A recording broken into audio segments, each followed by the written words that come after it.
제5장 하나님에 대한 지식이 우주의 조성과 지속적인 다스림에서 밝히 드러난다. 하나님께서 창조하신 작품 속에서 자신을 드러내심. 이 장에서는 사람들이 하나님의 존재와 능력에 대해 부인할 수 없다는 것을 입증하고 있습니다. 여기까지 착실하게 읽으신 분들은 하나님을 아는 지식이야말로 진정 복된 삶이라는 것을 아셨을 것입니다. 그런데 하나님은 이미 그분의 표현 방식으로서 모든 사람들에게 자신의 존재를 알리셨습니다. 이것이 앞에서 언급했던 자연 계시 혹은 일반 계시입니다. 하나님께서는 모든 사람이 행복에서 배제되지 않도록 하기 위해 우주라는 전체 작품 속에 날마다 자신을 나타내셨다. 그 결과 사람은 눈을 뜰 때마다 하나님을 바라보지 않을 수 없다. 그렇습니다. 하나님은 자신이 창조하신 만물을 통해 자신의 영광과 능력을 나타내셨습니다. 그리하여 그 누구도 하나님의 존재와 능력을 모른다고 핑계할 수 없습니다. 이것은 누구든 웅장하고 화려한 건물을 보면 그것을 제작한 사람의 존재와 능력을 생각하며 감탄을 하지 않을 수 없는 것과 같은 이치입니다. 그런데 인간의 몸도 하나의 위대한 건축물이라고 할 수 있습니다. 칼빈도 사람의 몸을 창조주 하나님의 탁월한 지혜를 나타내는 통로라고 설명하고 있습니다. 진실로 사람 자체가 하나님의 권능과 선하심과 지혜를 드러내는 신뢰입니다. 동시에 그 속에는 엄청난 기적들이 담겨져 있습니다. 과연 그 누가 그런 존재를 만들어낼 수 있겠습니까? 여기서 복제를 생각하는 분이 있다면 그것은 개념을 혼동하고 있는 것입니다. 복제는 기존의 것을 토대로 하는 것이고 원본과 다를 수 없습니다. 하지만 하나님이 창조하신 사람은 아무리 일란성 쌍둥이라 할지라도 다 다르며 저마다의 개성을 가지고 있습니다. 그렇기에 사람의 존엄성이 확보되는 것입니다. 똑같은 것들 중에 하나가 없어졌다고 누가 안타까워하겠습니까? 그러나 하나님의 창조는 결코 그와 같지 않습니다. 칼빈도 이에 대해 일반 사람들이 가지고 있는 반발심을 인식하고 있습니다. 그래서 마땅한 찬송과 영광을 하나님께 돌려야 함에도 불구하고 애써 그것을 감추고 하나님의 존재를 부인하려는 사람들을 배은망덕하다고 비난합니다. 그들은 창조주 하나님을 옆으로 제쳐두고 자연을 하나님 대신 우주를 탄생시킨 존재로 대치시켜버립니다.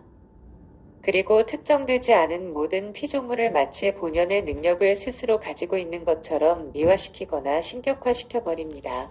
그 결과 창조주와 피조물을 혼동하게 됩니다. 칼빈은 이에 대해 사람들이 말하는 자연은 하나님께서 세우신 질서에 불과하다고 주장하며 사람들이 저지르는 오류를 지적합니다. 오히려 사람들은 저 광활한 하늘과 땅을 보면서 창조주 하나님의 권능에 이끌려야 하며 또한 그분의 영원하심을 생각해야 합니다. 왜냐하면 태초에 엄청난 우주와 세상을 창조하고 지금까지 운행하시는 분이라면 그분의 존재가 영원하셔야 하기 때문입니다. 그런데 이런 일반적인 하나님의 활동과는 다른 하나님의 활동이 있습니다. 그것을 조금 어려운 말로 섭리라고 합니다. 이것은 모든 피조 세계에도 적용되기는 하지만 특별히 하나님을 아는 경건한 사람들에게 드러납니다. 반면 하나님을 부인하고 악한 자들에게는 엄한 심판과 멸망으로 나타납니다. 이것은 온전히 하나님께만 속한 영역입니다. 그래서 일반적인 이성으로는 이해하기도 가늠하기도 쉽지 않습니다. 예를 들면 때로 착하고 경건함에도 불구하고 어려운 환난과 고통을 당하는 사람이 있습니다. 누가 봐도 악하고 법을 유린함에도 형통하고 더욱 성공하는 것처럼 보이는 사람이 있습니다. 누구는 잘못을 범하는 즉시 발견되어 합당한 벌을 받지만 누구는 엄청난 잘못을 저질렀고 또 저지름에도 불구하고 쉽게 드러나지 않고 벌을 받지도 않습니다. 이에 대해 칼빈은 다음과 같이 설명합니다. 그분이 한 가지 죄를 벌하심으로 자신의 진노를 분명히 보여주실 때 그것은 그분이 모든 죄를 미워하신다는 것이다. 또한 그분이 수많은 죄들을 벌하지 않고 내버려 두신다면 그것은 아직 벌하지 않는 그 죄들에 대해 다른 심판이 기다리고 있다는 것이다. 동일하게 그분은 특별한 경우 우리에게 그분의 자비하심을 묵상하게 하신다. 곧 그분은 종종 비참한 죄인들에게 끊임없이 자비를 베푸셔서 아버지의 자애함보다 더 큰 사랑을 가지시사 그들의 사악함을 나뉘지 않는 은택과 그들을 부르심으로써 분쇄하신다. 이러한 하나님의 섭리는 때로 구원의 소망이 없는 자를 갑작스럽게 놀랍게 구원하시는 것으로, 때로 적절한 시기에 스스로 지혜 있다고 하며 간교하게 행하는 자들을 혼란스럽게 하셔서 자기 꾀에 빠지게도 하시는 것으로 나타나기도 합니다. 그러므로 우리는 함부로 하나님을 측정해서도 판단해서도 안 됩니다. 오히려 우리가 가져야 할 하나님을 아는 지식은 쓸데없이 헛된 사색을 만족시키는 것이 아니라 정당하게 받아 마음에 뿌리를 내려 열매를 맺게 되는 지식이어야 합니다. 이를 위해 하나님을 찾아가는 가장 올바른 순서는 대담한 호기심을 가지고 탐색하는 것이 아니라 그분이 친히 역사하시는 것 속에서 우리에게 먼저 다가오시며 자신을 나타내시는 그분을 바라보는 것이어야 합니다. 그분은 탐색의 대상이 아니라 찬송의 대상이십니다. 좀 더 쉽게 말하자면 그분이 우리에게 나타내시기를 원하시는 것을 믿음으로 받아들이는 것이 우선이 되어야 합니다. 그분의 계시가 담긴 성경을 우리가 가까이 하고 읽어야 하는 이유가 여기에 있습니다. 칼빈은 하나님을 아는 지식의 목적을 우리로 하여금 하나님을 참되게 예배하고 그 지식으로 일깨움과 격려를 받아 미래의 생명에 대해 소망을 갖게 하는 것이라고 주장합니다. 하나님에 대해 완전한 지식을 갖는 것은 현실에서는 불가능합니다. 그것은 주님이 오시는 그날에 우리가 완전히 하나님의 나라에 들어갔을 때나 가능합니다. 그럼에도 사람들은 그분을 알고 예배하는데 실패하여 미신과 혼란에 빠진다. 문제는 이 지식을 완전히 아는 것이 현실적으로 불가능하기 때문에 미련하고 어리석은 사람들에게는 이미 드러난 하나님에 대한 증거가 유익이 없는 쪽으로 작용하게 된다는 것입니다. 앞에서도 언급했지만 창조 세계를 바라보며 창조주 하나님에게로 나아가는 사람이 과연 얼마나 될까요? 칼빈은 유명한 철학자 플라톤까지도 자신의 생각에 갇혀 창조주 하나님을 바라보지 못했다고 지적합니다. 뛰어난 철학자가 이 정도이니 일반적인 사람들은 더욱 깊은 오류에 빠져 헤매는 것이 당연합니다. 그리고 그 오류는 하나님 대신 우상이나 환상을 스스로 만들어내어 섬기는 것으로 나타납니다. 하나님께서 도우시지 않는다면 죽을 수밖에 없는 인간이 고안해낸 방법들은 모두 신앙을 부패시키는 데만 일조하게 될 것입니다. 오류를 고집함으로 핑계댈 수 없음. 칼빈은 다수결에 근거한 신앙, 그것이 비록 공통적인 믿음에 근거한 것이라 할지라도 그런 신앙은 온전한 종교를 세울 수 없다고 단언합니다. 사람들은 대체로 자기들이 믿어왔다고 여기는 전통들을 신앙이라고 착각하기 때문입니다. 신약 성경에 기록된 바리새인들을 보십시오. 그들은 누구보다도 성경을 열심히 읽고 순종했지만 전통들에 얽매여 하나님의 말씀보다 전통을 더 우선시하였습니다. 그 결과 그들은 성경이 지시하고 있는 메시아, 곧 예수님을 십자가에 매달았습니다. 사람은 누구든지 자신의 판단을 다른 사람의 판단보다 앞세웁니다. 따라서 하나님께서 친히 하늘로부터 드러내시는 자신의 증거가 없이는 우리가 올바른 예배와 경건의 삶으로 나아가는 것은 불가능합니다. 그 증거가 무엇일까요? 바로 성경입니다. 제6장 창조주 하나님께 나아가고자 하는 자는 성경을 안내자와 교사로 삼아야 한다. 하나님은 말씀이라는 빛을 사람들에게 주셨습니다. 사람들은 이 빛을 통해 하나님을 분명히 알고 그분께 가까이 나아가 구원에 이르게 됩니다. 칼뱅은 이 말씀을 울타리로 표현합니다. 즉, 이것은 하나님께서 자신의 친 백성들의 마음이 이리저리 방황하여 다른 사람들처럼 망각에 빠지지 않도록 하기 위해 쳐주신 울타리입니다. 이 말씀만큼 하나님을 알고 깨닫는데 분명하고 확실한 수단은 없습니다. 이 말씀에는 하나님에 대한 지식, 곧 창조주 하나님과 구속주 하나님에 대한 지식이 완전히 구비되어 있습니다. 따라서 우리는 우주의 창조주이신 하나님을 많은 거짓 신들과 구별하기 위해 반드시 성경으로 돌아가야 합니다. 성경은 유일하고 참되신 하나님, 곧 우주를 창조하시고 다스리시는 분에 대한 분명한 증표와 표지들로 가득 차 있어서 그분을 거짓된 신들의 무리 중에서 혼동할 수 없게 한다. 칼빈은 참된 신앙이 빛을 발하기 위해서는 반드시 하늘의 가르침에서 시작해야 하고 또한 성경의 제자가 되어 올바르고 건전한 교리를 맛보아야 한다고 주장합니다. 이러함에도 오늘날 많은 그리스도인들이 성경을 제대로 읽지 않습니다. 그러면서도 그들은 진리를 알고 있다고 생각합니다. 그들은 스스로 성령께 도움을 구하며 읽지 않으면서 사람의 도움을 받아 일부의 말씀만 접한 채 만족합니다. 그 말씀은 예배 때 읽히고 선포되는 성경 본문일 수도 있고 이단과 사이비에서 자기 교리를 뒷받침하기 위해 사용되는 본문일 수도 있습니다. 분명한 것은 그들은 하나님이 주신 전체로서의 말씀을 제대로 읽지 않는다는 것입니다. 그것은 장님들이 각자 코끼리 신체의 한 부분만을 만져보고 코끼리는 이렇다 라고 주장하는 것과 같습니다. 이렇게 되면 읽어도 깊은 오류에 빠지게 됩니다. 사탄이 광야에서 예수님을 어떻게 시험했는지를 생각하십시오. 사탄도 하나님의 말씀을 사용하였습니다. 만일 우리가 예수님처럼 해당하는 그 말씀만이 아니라 전체로서의 말씀의 핵심을 붙잡고 있지 않는다면 반드시 넘어지게 될 것입니다. 그러므로 성도들은 마땅히 말씀이 하나님께 속한 자녀들의 학교가 된다를 명심하고 부지런히 성경을 읽어야 합니다. 제7장 성경은 반드시 성령의 증거를 받아야 그 권위가 확실성 위에 세워지게 된다. 성경의 신빙성이 교회의 판단에 달려있다는 것은 사악한 거짓말이다. 성경의 권위를 가장 확실하게 인정하는 방법은 성도들이 성경을 하나님께서 하늘로부터 내려주신 말씀, 곧 하나님께서 직접 말씀하신 것으로 여기는 것입니다.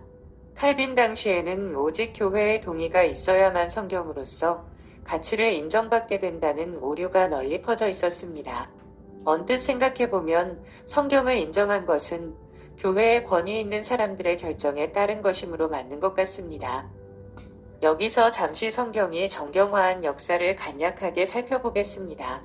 어떤 소설가가 터무니없이 말하는 바와 같이 이교도였던 로마의 콘스탄틴 대제가 로마를 기독교로 통합하는 과정에서 기독교 지도자들을 모아놓고 그들의 투표로 성경이 결정된 것이 아닙니다.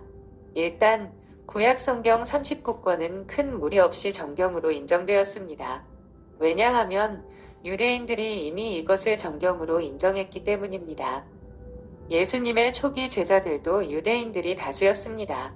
그들도 신약 성경이 정경이 되기 전까지 이 구약 성경을 정경으로 인정하며 사용하고 있었습니다. 문제는 그 초기 제자들이 남긴 문서들 중 어떤 것을 신약 성경으로 인정할 것인가에 있었습니다. 특히 기독교 이단이었던 마르시온이라는 영지주의자가 구약 성경을 통해 계시된 하나님을 부정하고 바울의 편지 10개와 누가복음의 일부를 묶어 마르시온 정경을 편찬했습니다. 이러한 폐단을 경계하기 위해 교회는 신약 성경의 정경화 작업에 들어갑니다. 하지만 여기서 유념해야 할 것이 있습니다. 우리가 보는 신약 성경 27권은 이미 정경화 작업 전부터 권위 있는 하나님의 말씀으로 인정되고 있었다는 것입니다. 문제는 온갖 복음서와 서신서들에 대한 처리였습니다. 이것은 많은 논란이 있었습니다. 그럼에도 불구하고 369년 아타나시우스가 39번째 발표한 부활절 서신에 오늘날 우리가 알고 있는 기존의 22일권의 성경 목록을 열거했습니다. 그리고 많은 논의를 거쳐 397년 카르타고 회의에서 정경으로 결정하고 419년 카르타고 회의에서 비준함으로써 27권은 정경으로 인정되었습니다. 이런 역사를 보아서 알겠지만 이미 교회가 투표로 결정하기 전부터 성령님은 하나님의 말씀을 정경화하고 계셨습니다. 교회는 다만 성경이 하나님의 진리임을 인정하며 또한 망설임 없이 성경을 높임으로써 그 경건한 의무를 다한 것뿐입니다. 칼빈은 교회의 동의로 정경이 결정되었다고 하는 것에 대해 다음과 같이 일침을 가합니다. 또한 만일 우리가 믿는 것이 단지 사람들의 선한 호의에 의존하는 위태로운 권위만을 소유하고 있다면 경건하지 않는 자들에게 얼마나 조롱을 받을 것이며 얼마나 많은 사람이 의심에 빠지겠는가. 그런데 성경에 대한 최고의 증거는 하나님께서 친히 그 속에서 말씀하신다는 것에 있습니다. 왜냐하면 오직 하나님만이 자신의 말씀에 대해 완벽하게 증언하실 수 있기 때문입니다. 그리고 그 역할을 성령님이 하십니다. 성령님은 내적 조명이라는 활동을 통해 성경을 읽는 사람들의 마음에 그 말씀이 참된 하나님의 말씀으로 받아들여지도록 하십니다. 이것은 이성적 활동과 뚜렷이 구분됩니다. 이성적 활동은 사실 여부와 논리적 일관성을 찾지만 성령의 내적 활동은 이의 여부를 뛰어넘어 기록된 말씀이 진실로 살아계신 하나님의 말씀으로 읽히도록 그리고 깨닫도록 합니다. 그리고 이것은 오직 믿음을 통해서만 일어납니다. 따라서 성령의 도우심이 없이 이성적으로만 성경을 읽을 때 성경의 모든 문자는 난해하고 신화적인 이야기로 밖에는 읽히지 않습니다. 이런 사람들은 아무리 성경을 읽어도 아무런 유익을 경험할 수 없습니다. 즉, 결코 창조주 하나님과 구속주 하나님에 대한 지식에 이를 수 없고 살아계신 하나님을 만날 수도 없습니다. 그런데 성경은 하나님의 자녀들의 유익을 위해 그들을 더욱 하나님의 사람답게 하기 위해 주어졌습니다. 이 점에서 교회의 존재는 중대합니다. 교회 밖에 있는 사람들은 아무리 뛰어난 재량을 가지고 있다고 할지라도 참된 진리에서 멀어져서 계속 무지함과 어리석음에 머물러 있게 됩니다. 그러므로 칼뱅은 다음과 같이 말합니다. 만일 하나님께서 뜻하신 바가 깨달음이라는 보화를 그분의 자녀들에게만 허락하신 거라면 다수의 사람들이 그토록 무지하고 어리석은 것이 놀랍거나 터무니없는 것이 아니다. 그 다수의 무리 안에는 심지어 어떤 탁월한 자들까지도 포함되는데 곧 그들이 교회라는 몸의 접붙임을 받기 전까지 그런 상태로 있게 된다. 제8장 인간 이성이 닿는 한 충분하고 확실한 증거가 성경의 신빙성을 뒷받침한다. 예전에는 무조건 믿으라 라는 말이 통용이 되었었습니다. 왜냐하면 그 당시에 많은 사람들이 제대로 학교를 다니지 못해 이해력이 설교에 미치지 못했기 때문입니다. 그래서 상대적으로 많이 배운 목회자들이 전하는 말씀에 의지할 수밖에 없었습니다. 하지만 목회자도 설명에 한계가 있기 때문에 일일이 다 말할 수 없어서 일단 믿기만 하라 라고 한 것입니다. 그렇다 보니 자연스럽게 목회자의 권위가 모든 성도들보다 우위에 있을 수밖에 없었습니다. 하지만 지금은 그렇지 않습니다. 이제는 많은 이들이 기초적인 학력뿐만 아니라 전문적인 대학교와 대학원까지 진학하고 있습니다. 이런 사람들에게 옛날처럼 무조건 일단 믿어라 라고 하는 것은 한계가 있습니다. 또한 이제 그런 말을 당연하게 받아들이는 사람도 드뭅니다. 당연히 목회자의 권위도 예전과 비교해서 상대적으로 많이 낮아졌습니다. 하지만 오히려 목회자는 시대를 탓할 것이 아니라 이러한 상황을 10분 활용해야 합니다. 더 그들이 알아들을 수 있고 이해할 수 있도록 더욱 최선을 다해 말씀을 준비해야 합니다. 물론 그렇게 하더라도 설명의 한계는 분명 존재합니다. 하늘과 땅의 간격만큼 하나님 나라의 비밀을 이 땅의 언어로 완벽하게 설명하기란 매우 힘이 듭니다. 이러한 이유로 예수님은 사람들에게 하나님의 나라를 설명하시기 위해 비유라는 독특한 방법을 사용하셨습니다. 이것은 세상에 발을 딛고 살아가는 대중들이 스스로 하나님의 나라에 대해 유추할 수 있도록 하기 위해서였습니다. 당연히 알고자 하는 자에게만 그 비밀은 조금씩 문을 열어줍니다. 제가 이 말을 하는 이유는 칼뱅이 말하고자 하는 바 성경은 이성적으로도 충분히 신뢰할 수 있다는 것을 말하기 위해서입니다. 물론 앞에서 한 말들을 전제해야 합니다. 성경이 하나님께서 자기 백성을 위해 주신 말씀이라는 것을 먼저 믿음으로 받아들여야 합니다. 그리고 그 믿음은 본격적으로 성경을 이성적으로 이해할 수 있도록 우리를 안내합니다. 또한 그러한 이해는 우리가 받은 믿음을 더욱 확실하게 해줍니다. 참으로 놀라운 확증이 예리한 연구와 함께 연달아 발생하게 된다. 곧 우리가 하나님의 지혜의 경륜을 숙고할 때 어찌 그리도 잘 정렬되고 배치가 되었는지를, 그 교리가 얼마나 속된 것이 포함되지 않은 완전한 하늘의 속성을 가지고 있는지, 그 모든 부분들이 얼마나 서로 아름다운 조화를 이루는지를 뿐만 아니라 그와 같은 다른 것들이 이 책에 얼마나 위험을 더하는지를 깨닫게 된다. 그럼에도 불구하고 많은 이들이 성경의 내용을 잘 받아들이지 못하고 있습니다.